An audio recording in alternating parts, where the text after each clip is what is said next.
శ్రీరామచంద్రమూర్తి వారు విజయ సంకల్పాన్ని మనసులో అనుకొని రావణాసురుని వధించి సీతామ్మవారిని మరలా తీసుకువచ్చినటువంటి సందర్భము ఈ యొక్క సేతు నిర్మాణం కాబట్టి ఆ యొక్క సేతు నిర్మాణం, ఆ వారధి మనందరి యొక్క గుండె చప్పుడు కాబట్టి ఆ రోజును చాలా విశేషంగా ఒక పండగలాగా ఆచరించాలి. దానికి తోడు కుంభ సంక్రమణం కూడా కాబట్టి ఆ శ్రీమన్నారాయణమూర్తి వారు చాలా విశేషమైనటువంటి శుభ ఫలితాలని ఇస్తాడు.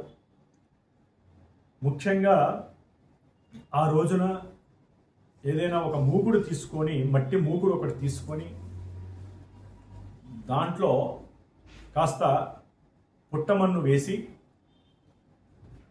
ఆవు పాలు, కాస్త గోమూత్రము, కొంచెం గోమయము అన్నీ కూడా కలిపి పంచగవ్యాలు కలిపేసి ఆ మట్టి పైన వేసిన తర్వాత నవధాన్యాలు తీసుకొని ఆ సూర్య భగవానుడు యొక్క ఎదురుకుండా నమస్కారం చేసుకొని ఆ నవధాన్యాలను రెండు చేతుల్లో పట్టుకొని మీకున్నటువంటి నవగ్రహ బాధలు తొలగిపోయి సంపూర్ణ ఆరోగ్యాన్ని, ఇష్టకామితార్థ సిద్ధిని, మీరు ఏదైతే సంకల్పించుకున్నారో ఆ సంకల్పానికి తగినటువంటి సమయంలో మంచి విజయ సంకల్ప బలాన్ని ఇవ్వాలని ఆ యొక్క నారాయణమూర్తిని, శ్రీరామచంద్రమూర్తిని కూడా ధ్యానం చేసుకొని శ్రీరామ రామ రామేతి రమే రామే మనోరమే సహస్రనామ తత్తుల్యం రామనామ వరాననే శ్రీ సవిత్రు సూర్యనారాయణ స్వామినే నమః అని ఈ విధంగా సంకల్పం అయిన తర్వాత ప్రార్థన చేసి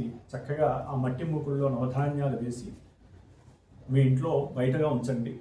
దాదాపు ఒక 5 రోజులు 6 రోజులు ఉంచిన తర్వాత చక్కగా అవి మొలకలు వస్తాయి. ఆ తదుపరి ఒక శుభ తిథి రోజున, అది తది కావచ్చు, పంచమి కావచ్చు, ఆ వచ్చినటువంటి ఆ మొక్కలని గోవుకి తినిపించండి, లేకపోతే పారే నీళ్ళల్లో వెయ్యండి.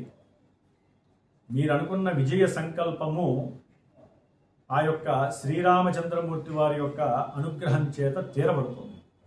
అట్లాగే ఏకాదశి తిథి రోజున సాధ్యమైనంత వరకు ఉపవాస దీక్ష అనుసరించినట్లయితే మన విజయ సంకల్పానికి ఇంకా ఆద్యం పోసిన వాళ్ళం అవుతాం.